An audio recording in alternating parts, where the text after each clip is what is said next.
This is the first of our guest presenters, our guest presentation lectures, and I'm so excited for that. So before we get going, a couple of quick logistics. There will be the survey. I'll release that towards the end of today's session. It does count. This one is for reals. So I'll put the link in the chat when it's time. Around 2:40 or so, and that will also appear on Blackboard. So if you're logged into Blackboard, that link will be available there. But please do remember this one counts. You have to submit the survey or else you won't get credit for attending today's lecture, which again, you want, and it's gonna be an awesome lecture. So with that, one last quick announcement. Hopefully you're getting this email, and if not, these lectures are actually open to the public as well.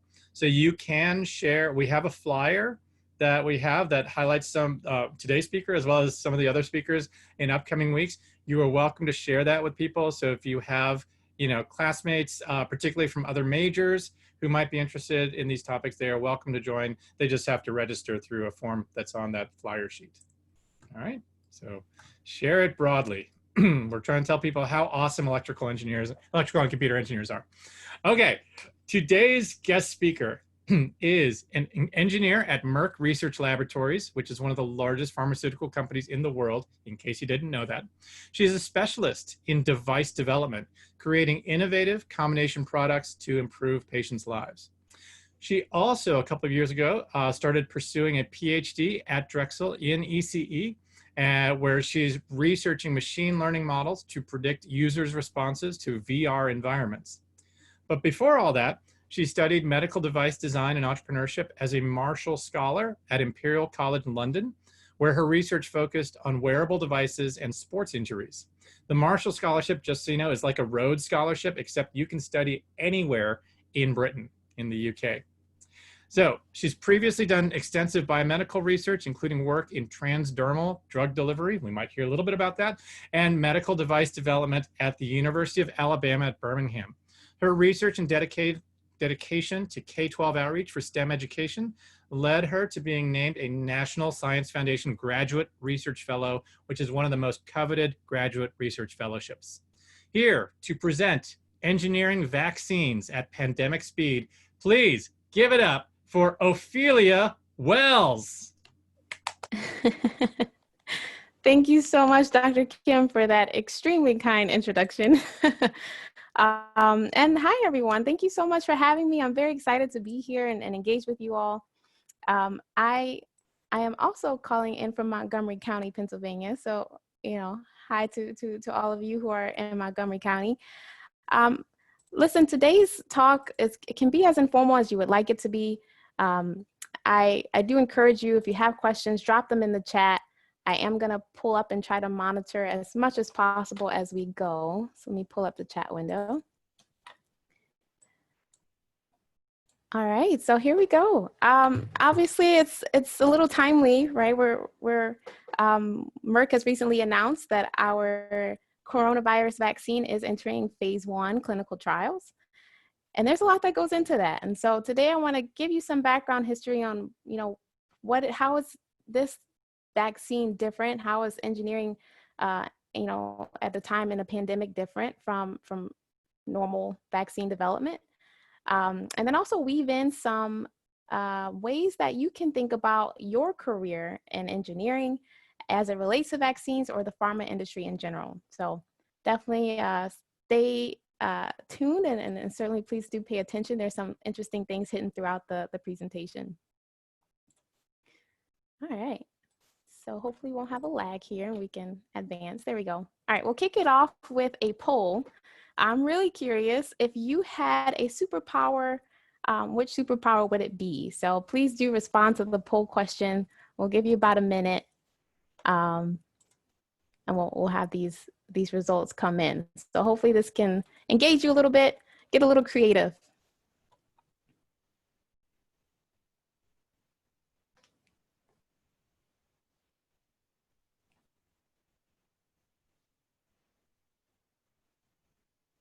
All right, if you guys can put in the chat, are you pretty much done with the poll?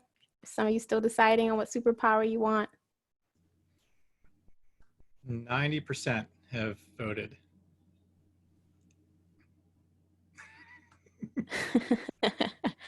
All right. All right. Can we 96. All right, here, let me reveal the poll. let's go. All right. Okay. Interesting. Teleportation, which makes sense, right? At a time when travel is restricted. No one really wants to be able to get all A's at all times. No one's okay, that's fine. All right. Interesting. Interesting. All right. So it sounds like some of you are definitely tired of quarantining and staying home. You want to be able to get out and teleport. So let's jump in. Teleportation solves all transportation and time management problems. I agree. So let's jump in. All right, vaccine development. So historically, what traditional timelines look like is it takes anywhere from 10 to 15 years to develop a vaccine. And that's all the way from early benchtop research in the lab through to preclinical development in animal models, clinical trials in humans, out to regulatory review and approval, and then of course, throughout the end of that time, scale up to manufacture and get it out to patients. So in all of that time, 10 to 15 years, you know, it racks up quite a bit of a cost. You see here on the slide, $2 to $3 billion. And that's normal vaccine development. And so to try to create some analog as to what that feels like, I want you to kind of think of what if you had all the time and resources, you know, available to you at your disposal, and you had to solve this problem. Now, obviously, you have the expertise to solve this problem as engineers, and this problem may feel pretty simple. Maybe if you have, you know, a lot of expertise with little puzzles and challenges like this. But as in vaccine development, there are times where complexities arise. Things like multiplication, where you expected the pattern of addition to continue. So you might see, hopefully some of you are paying very close attention and reading the details as I check my email here. All right, we don't have any fast emailers, it seems. So think about vaccine development as if you had, normally you have time, you have resources to make sure you get it right, to make sure it's safe and effective, and you have the expertise to do so, similar to you engineers solving this problem. What happens when all of that goes out the window? What happens when there is a world epidemic? What happens when there is a pandemic, which we'll talk about in a minute, and you don't have the expertise, and you don't have all the tools and resources available, and you need a solution? So I want to go over the Ebola case study with you all, which some of you will probably remember. So in late 2013, there was an Ebola outbreak in West Africa. This was one of the quickest, actually probably the fastest to up till now, up to the current pandemic, the fastest clinical development regulatory approval of a infectious disease vaccine. So after the Ebola outbreak in West Africa in 2013, moving into 2014, Merck licenses an Ebola vaccine preclinical candidate. So it had, up to that point, hadn't begun phase 1 trials yet. So only animal models. Then very quickly got the Ebola vaccine into clinical trials. There was another outbreak in 2017 in the DRC. And all of this time, so much had to go on in parallel. Things like getting our manufacturing site up and running in Germany. Obviously, you know, the due diligence in the clinical trials, ensuring safety and efficacy, identifying the proper dosing range, which is critical for ensuring efficacy.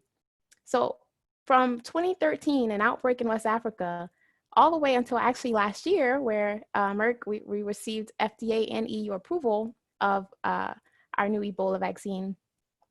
To this date, this was the fastest.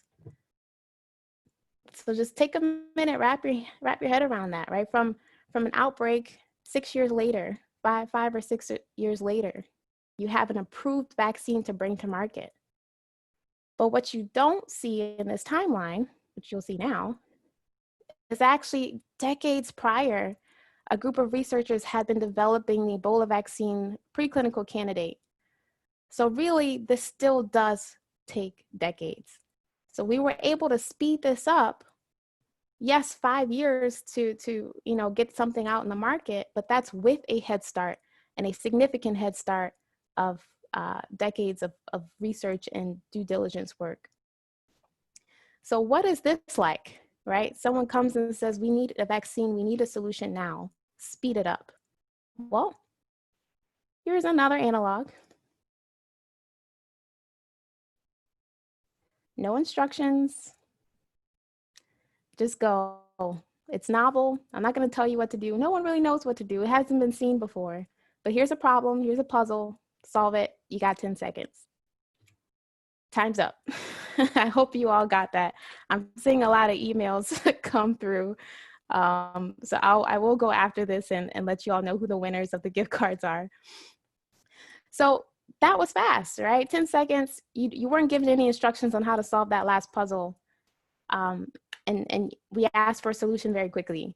So what's faster than fast, right? Up until this year, really, the fastest was Ebola. Now we're being asked to go even faster. Now, keep in mind, this is still a huge, huge, huge piece of vaccine development, which is ensuring safety and effectiveness. Safety and efficacy is what we say. So here's a quick look at what are some things we're looking at to help get faster, to help speed things up. Typically, we do things in stages or phases. So we'll start off with preclinical trials, start scaling up sort of slowly but surely, but ensuring that we have some good reads and some good data to help reinforce that manufacturing scale up while we're in clinical trials, and kind of do things in stage gates leading up until commercial licensing and getting it out to patients. However, with COVID, there's a lot of overlap. So we have to think about how we can not only build in efficiencies and save time on our end, but also how we can work with regulatory agencies and governments to really expedite this process with us. Because again, pharma is a highly regulated industry. We work with a lot of people to help us ensure that we're keeping everyone safe. So what does that look like for coronavirus? Here are some initial vaccine timelines, depending on what you heard last night. This may or may not grant you peace. So here you see that there are a lot of hats in the race, so to speak. There's a lot of research going on. There are a lot of candidates and preclinical studies, 142. But as we get closer down into phase 3 studies, which are larger studies that really look closely at efficacy, we see only 11 currently. The WHO has actually recently announced, I believe this was, September 30th, that there is not an expectation of having widespread vaccination until the middle of next year. We'll see what happens, but that's currently the announcement from the WHO. So keep in mind, there's a lot of moving parts here. There's not only the work of understanding a brand new virus, a problem no one has ever really encountered before, but also the work of how to figure out how to manufacture and scale up to deliver billions of doses, right? So quickly in the chat, who can tell me how many people are on Earth? What's our world population? 8 billion, 7.8 billion, 7.5 billion. Don't Google. Okay, all right. So if anyone can think, true or false, there is enough glass supply in the world to supply vials and or syringes for 7-point-something billion people. False, false, false, false. Okay, all right, so we got to get creative. We really got to figure out, okay, now the problem is if we're not going to use glass, what are we going to use? Any thoughts? Recycling, plastic. Okay, plastic. So now if you're going to use plastic, you have to make sure your vaccine formulation is compatible with that plastic. and the vaccine isn't sticking to it, or the plastic isn't leaching something out into your vaccine. So again, there's so many variables, so many moving parts to consider throughout this development life cycle. And those with previous expertise, I'm not gonna toot Merck's horn a little bit, but those with previous expertise are better positioned to understand how to scale up to something like that so quickly. Well, how do we actually do it? What are some things we're doing to speed things up? So I mentioned previously overlapping phases. Instead of waiting until we get some, really good data back from phase 2 to really ramp up manufacturing, scale up, some things have to start occurring now, and several things have to occur at the same time. So that means manufacturing even before you know what your clinical efficacy may be. Quickly in the chat, can someone tell me why we don't normally operate like this? Why we don't normally overlap phases? Safety? Risks. There we go. Too much risk, right? You can waste a lot of resources. Great answers. You want to make sure you have solid data to support your next steps. In general, especially at Merck, but in general, our industry is very data-driven, very results-driven industry. So yeah, great answers. Thanks, guys. Now, how are we actually speeding things up? Along with, some of the overlapping, we have to look at new ways of working, right? This is, again, brand new. The old has to go out the window, figure it out, solve that problem in 10 seconds. Think about new ways of doing things.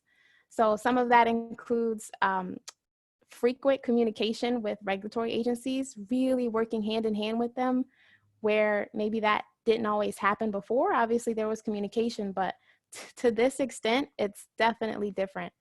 Insourcing key testing, whereas before perhaps some companies would outsource to CROs or CMOs, contract research organizations or contract manufacturing organizations, bringing some of that back in-house to save some time.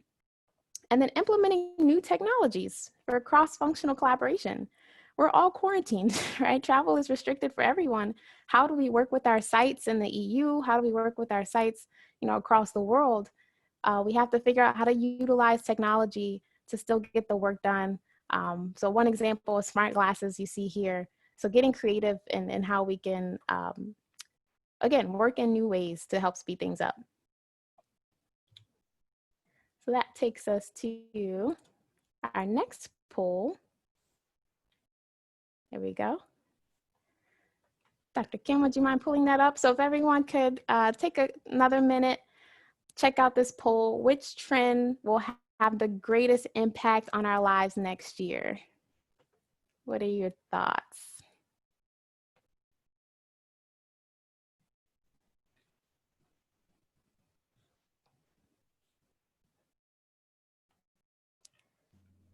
Okay, we got about 60%, 70%. Oh, they're coming in. I'll give it another like 15 seconds or so. Awkward Zoom meetings. Nice. All right, almost everybody. Let's give it like 5 more seconds. You can still vote if you haven't. Okay. I'll call it there. All right. Interesting. All right, machine learning, internet things, smart home tech. Okay. Well, I mean, I'm sure you all probably know as best as anyone, as machine learning is hugely integrated into almost everything we do. It is being more and more integrated into the pharma industry as well. And that takes us, actually, is a good segue into our kind of next half of the talk, which is, some of you might be saying, great, Ophelia, thanks for telling us about vaccines, but what does that have to do with engineering? How does that help me? I don't know what to do with next steps. A big piece of this, as I mentioned before, is the manufacturing. Here we go. So how can you manufacture your path? And if you are interested in the pharma industry or in helping to deliver, life-saving vaccines, How can you be part of that, and what role does electrical engineering play in that? Well, firstly, I want to start off by saying vaccines are very tricky. Anything that has biologics, involved, biological processes are just inherently variable. If you change a material, cells may interact differently. They may not like certain media, so they may not perform the way you expect them to or the way you want them to. So how do you reproduce something on such a large scale when there's this inherent risk around, biological variability? Well, that's where you all come in, hopefully. And that's where we talk about control strategies and things we put in place to help control our processes and ensure that they are reproducible on a large scale. So here you see an example of a very large process skid. It contains several tanks. It can be used for a lot of different things. For example, you might put in all of your sort of raw vaccine raw material, and then you might then take that through several processes such as filtration, mixing, formulation, and then you have to ultimately clean all this out. And of course, the agency wants to make sure you clean it properly. So how do you ensure you're doing all of these processes that, mind you, need to be temperature controlled most of the time? How do you make sure you're doing all of this appropriately? So this is one example of where electrical engineering can come into place. You do build the systems, the monitoring systems, and the process improvements for skids using PLCs or programmable logic controllers. There's also automated visual inspection systems, which you'll see a lot with manufacturing and packaging lines. I may have an image of that later on. And then there's creating new test methods. So these are just a few examples, but creating new test methods for things like pre-filled syringes. How can you ensure that a crack in the glass doesn't cause ingress of bacteria, and then you go and inject that into a patient? How do you test for that? So there are systems such as high voltage leak detection that are highly complex and, again, involve a lot of electrical engineering to ensure safety for our patients. Here are some more examples. So for those of you who like coding, if you can put in the chat really quick if you like coding, yes or no. For those of you who do like coding, there is a lot behind the scenes work. This is a quick image here of a control room that, let me reassure you, is quite real, right? We have a lot of control rooms where we have to monitor our processes. We have systems that you see here that we often, our automation engineers program behind the scenes to make sure that every valve, every tank, everything is working according to plan. If something goes wrong here, that's a lot of troubleshooting involved, working with a lot of different people to make sure you get it right, because one tank could have millions of dollars in vaccines tied up in it. So this is a very important job for anyone who is interested. You can not only help a lot of people by delivering vaccines to them, making sure this process goes smoothly, but you can also help save a lot of money by troubleshooting, being great problem solvers, and getting it right so that we don't lose valuable product. So that's another example. The last example are devices, sensors, and systems. I think I mentioned automated inspection systems. This is a quick example of pre-filled syringe automated inspection system.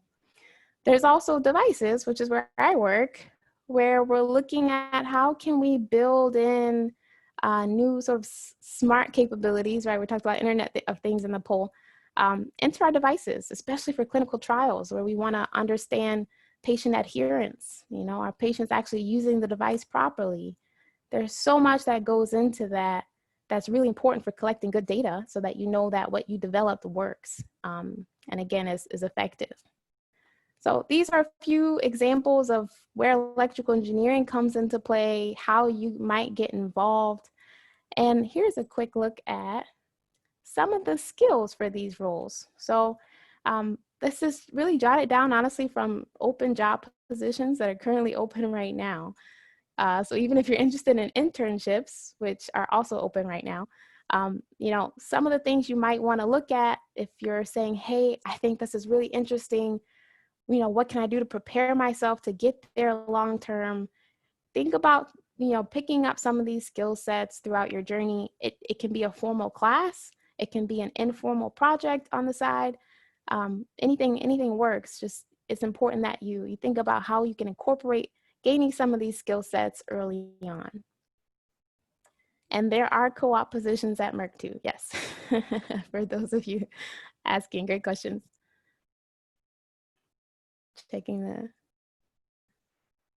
You coded an AI to read through a ton of Shakespeare texts. Okay. All right, cool. So great experience. Listen, those types of DIY projects, it's still experience. So keep that in mind. How you weave it in, all of the knowledge you gain from that, it's still experience. So thanks guys for sharing. And this is just to leave you off with kind of a quick last point about life isn't linear. Your career won't be linear, most likely, and that's totally fine. It's probably more fun if it isn't, to be honest. Dr. Kim mentioned a little early on, I started out in a lot of sort of wet lab research, working with cells, doing a lot of the biological work in a tissue engineering lab, then moving to transdermal devices and biopharmaceutics research, and then totally transitioned into full medical devices. And then even then transitioned again into varicella bulk manufacturing, which is how we get our chickenpox vaccines and our shingles vaccines.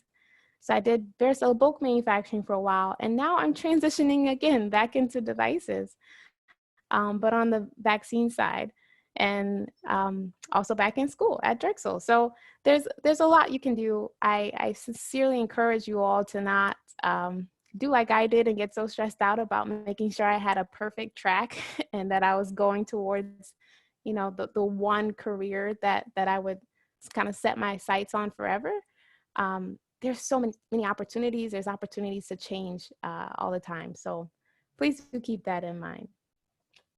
Now I want to open it up for some Q&A. Again, I'm here for you guys, so please do ask questions. And yeah, let me pull the chat up here. Yeah, thank you so much, Ophelia. First, let's give our speaker a hand. Even if we can't hear you, be giving her a hand at home because that was awesome.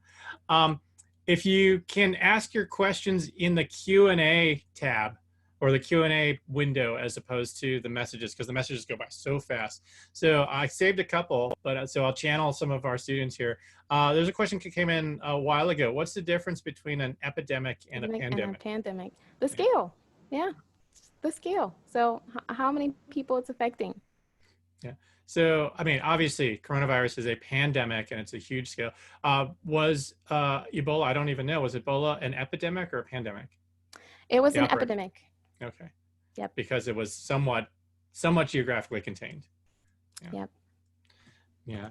Yeah. Let's see, a couple other questions coming in.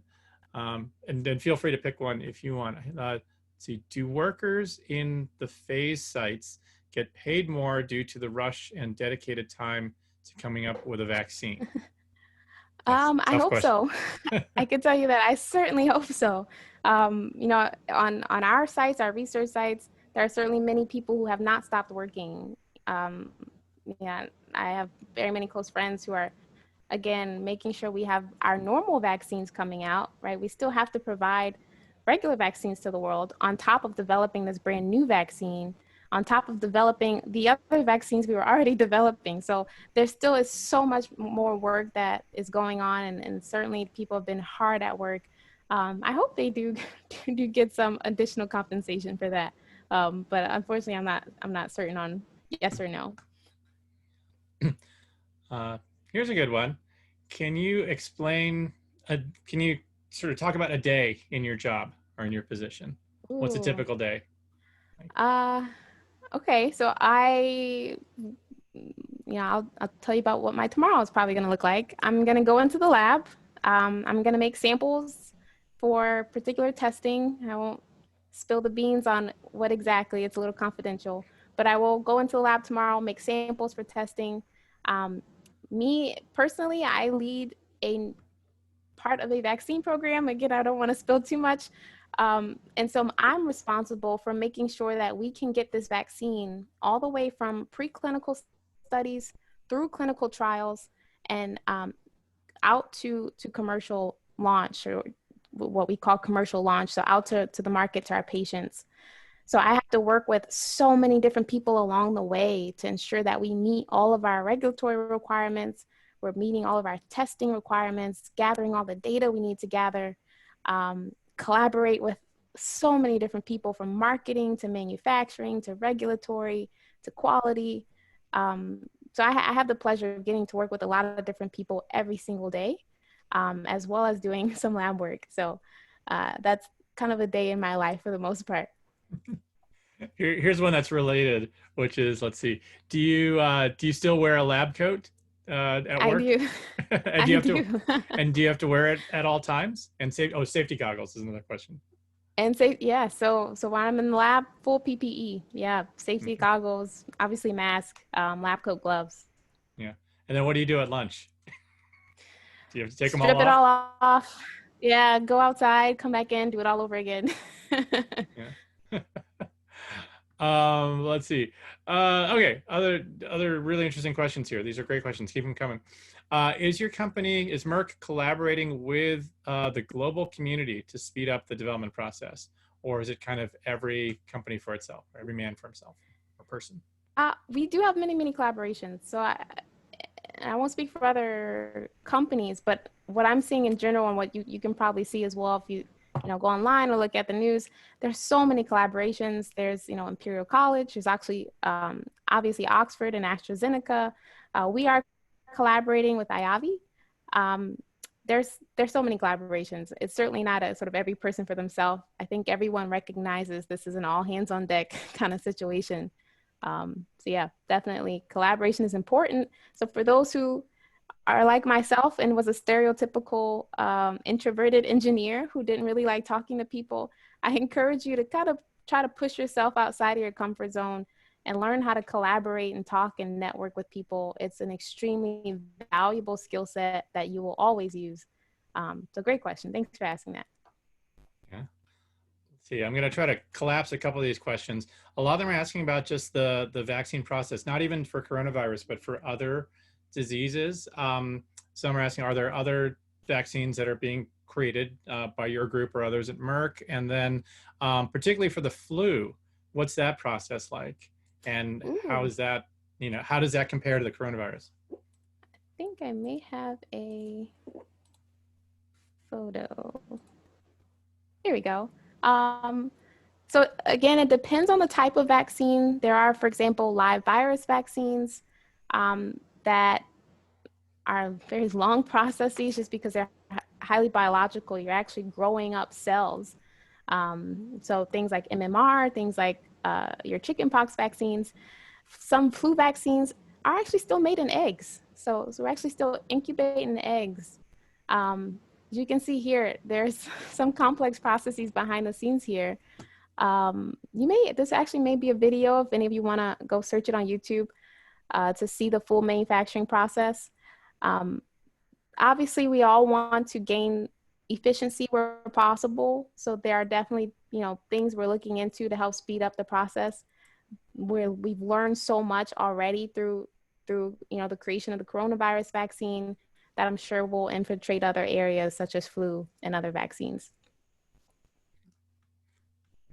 Let's see. One more thing on vaccines. What is the biggest limit to create? What's the biggest challenge, I guess, to creating? I think this refers to the coronavirus vaccine right now. Ensuring safety is probably number one, right? We need robust data. I'll tell you what, in the chat quickly, how many of you would volunteer to take a vaccine that was only tested on N equals 3 people? N equals 3. Nope. No. Somebody's Right. somebody's brave. Somebody said maybe. Can't be too bad if you're desperate enough. So, okay. So for those of you who are a little, open to risk, that's great. There are a lot of clinical trials out there if you're interested.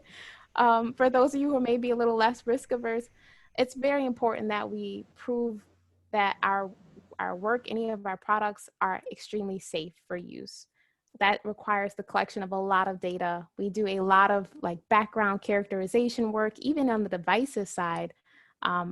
As you know, the misuse of medical devices is a large component and a large contributor to, you know, unfortunately to deaths in some cases. So, you know, we do a lot of background work, a lot of diligence, a lot of testing. That takes a lot of time. And then of course there's the regulatory side of things. Thankfully, many agencies are working to speed up their own processes, but usually in the traditional timelines, regulatory review can take quite a bit of time. Okay, here's a good question that I only recently became familiar with this issue, but are Henrietta Lax's cells are involved in your testing process or in your process? And if you want to explain that, and if you want me to give a preamble, I can, but if you know all about it, please do. Yeah, so HeLa cells, Henrietta Lacks. If any of you haven't read that book, I do encourage you to. It's a great book. There may also be a movie out for those of you who don't want to read the book. Yeah, so those are coined the immortal cell lines. You can sort of repassage them over and over and over again. They're widely used across the world, which if you think about her story, again, I encourage you all to go back and hear about her story, to think about, you know, something coming from one person, such an unfortunate situation, to have, you know, her biological material being widely used across the world, even to today. It's kind of mind blowing, but they are used. They are used. I won't say too much about our specific products, but yeah, they are used. Yeah. And just, I guess my understanding is that, I mean, again, her participation was not voluntary, right? That Correct. was, you know, that was material that was, you know, biological material taken from her and without her consent. Correct. And it forms the cell lines that are used, you know, quite broadly across the pharmaceutical industry and in medical research. So it's a Yeah. really, really unfortunate situation. And yes, there is a great book about it as well. Yeah. Um, let's see. Okay, so I am going to release the survey at the end of, yeah, I'm sorry, I don't remember the name of the book. Do you know that? Do you remember the name of the book, Ophelia? I Oh, think it's the Immortal Life of Henrietta Lacks, if I recall correctly. yeah. Yeah. Okay. I just sent the link out for the survey. It should also be released on Blackboard shortly, but it's a link to the same place, so you can start filling out your surveys. Okay, let's see. Do you work with chemical and biomedical engineers? Yes, every single Yeah. day. So my background is in biomedical engineering. Almost everyone around me is either chemist or chemical engineer as well. So I work with them every day. Okay. And so in that path, I mean, you mentioned your history as a biomedical engineer. Kind of what put you down that path? How did you get started with that? Oh, like many of the other students in my cohort, I was pre-med, thinking I would become a medical doctor.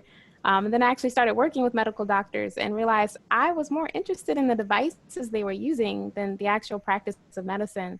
I wanted to invent new devices and things that can really help not only benefit the patients, but help speed up their processes, make things more efficient. So that took me down the medical device pathway. And along that route, I learned more about the role of electrical and computer engineering, the role of machine learning in healthcare, which kind of led me back down now to where I am at Drexel. Great. Uh, Another great question here.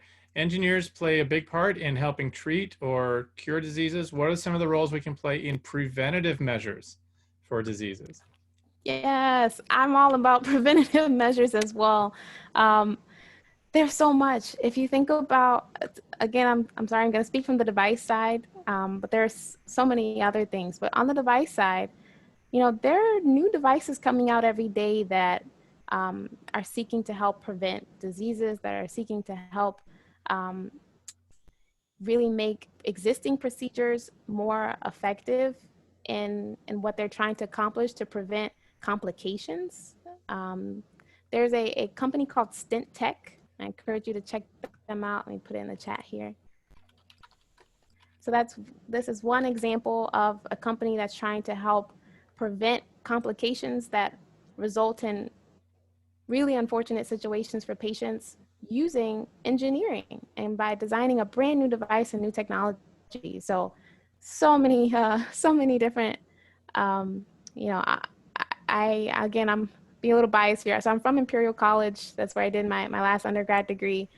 And my previous mentor there, Jimmy Moore, actually helped create a new ventilator machine, a very simple, low-cost design, which was extremely important at a time where there were shortages of ventilators. So many things engineers can do. Let's see. Okay, how do we access the internships at Merck?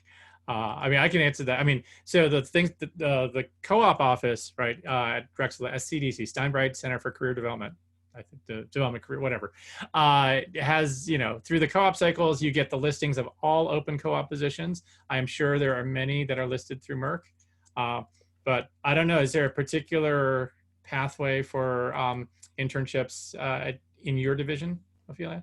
Yes, we're actually getting ready to post them like next week. So I do encourage you all to continuously check jobs.merck.com.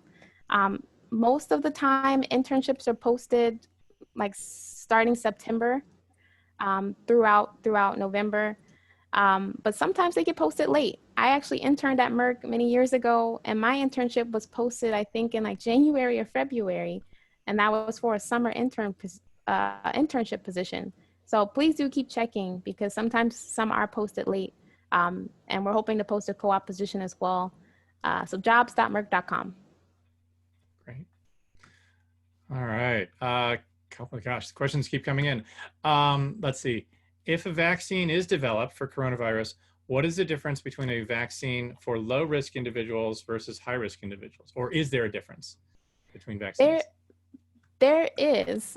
Well, the vaccine itself, maybe not, but in how we think about our intended user and our patient populations, we do make sure we consider all of the above. So sometimes you may see different clinical trials that have specific criteria for their patient population or their target population. And that's to really understand, again, the safety profile of that vaccine within that population. So we do look at those different things. Again, sometimes you might see vaccines that are labeled for, you know, not to be dosed with the vaccine XYZ, only to be dosed alone. So things like that we do look at, especially as it relates to different populations. Mm-hmm. And another related question. So if it goes through at, you know, an accelerated rate, if the process happens at an accelerated rate, you know, what is the risk? How much more risk is there of a vaccine going out that could endanger or harm people in the long term? And obviously that's an impossible question to answer, but I'll let you try. Yeah, no, it's a great question. So I want you all to rest assured that we have systems in place, policies in place, laws in place to ensure that we keep society safe. Merck, for example, you know, we always say, even internally, everyone knows it, every employee, safety first, quality always. That's our kind of our mantra. We take that extremely seriously. So if that means it may take longer to make sure that you're safe, I'm safe, our families are safe, then that's what we have to do. But that is of the utmost importance. And our regulatory agencies are also looking at that to make sure that that's of the utmost importance. They obviously don't want to approve something that puts society at risk. So please rest assured that, you know, yes, things are speeding up, but not at the risk of safety, more so at financial risk, if you will. Safety first. We should answer this one because it's been in the news. Vladimir Putin claims to have developed a vaccine in Russia and is about to release some information about that. Do you think that's accurate? Do you think it's effective? I haven't looked at the data, so I can't speak to that. But I do encourage each of you to kind of, you know, be your own advocate when it comes to your health and read the data. You know, clinical trials, you can go to clinicaltrial.gov to see what's going on. And when those results get published, take a look at that data. You know, it's something that I didn't historically do. I think many people don't really think, oh, you know, what were the clinical trial readouts for that vaccine or for that drug, or for any of you who are bodybuilders or use, you know, supplements. Take a look at the data.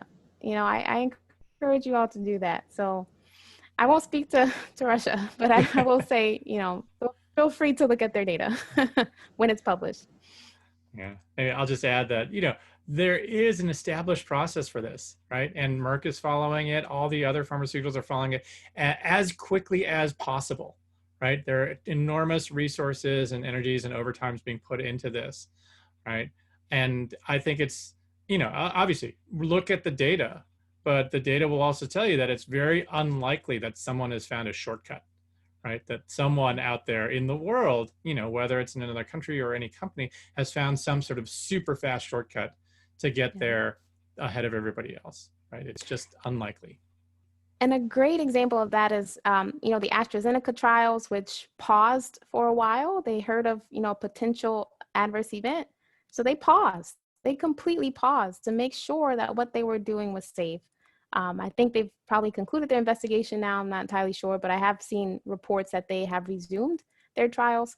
But it's to that extent, you know, we companies are willing to stop everything to make sure what we're putting out is safe. Yeah. So on that note, I think maybe we'll just start to wrap things up. Well, first off, thank you so much, Ophelia. Thanks for sharing the information, the presentation, your story. It's fantastic. We got through tons of questions as well. I'm sorry if we didn't get to all of your questions, but we got through most of them. For the class, just logistically, please do fill out that survey. That is everything. You have another 13 minutes or so to fill out that survey. If for some reason you're having difficulty with the survey, just shoot me an email. Just send me an email. I'll put the link right in the chat, right? Send me an email if you're having trouble with the survey, and just, you know, give me your responses there. It's the same survey as, almost the same survey as last week. So with that, thanks again. Oh, next week, I forgot to prep a slide for this, but next week, we of course have another fantastic presenter, Dr. Brandon Morton. He is the VP of AI Technologies at Lithero, which is a Philadelphia area startup. So we'll be hearing about AI and the startup scene in Philadelphia. So until then, once again, thank you to Ophelia. Clap, clap, clap, clap. I don't know how, if we get, are there still reactions here? Can people post reactions? No, it's a webinar. Clap, clap, clap. Thank you, guys. And thank you so much, Dr. Kim, for inviting me. I greatly appreciate it. For those of you who sent emails, I will go through the email to determine the gift card winners. So, you know, please rest assured you will get your gift card. That's right. Yes, you get prizes. All right. Sorry, we don't have prizes every week, but this is a special week. All right. Thanks, everyone. Thanks for being here. And yes, we'll see you again next Wednesday. Thanks, everyone. Take care.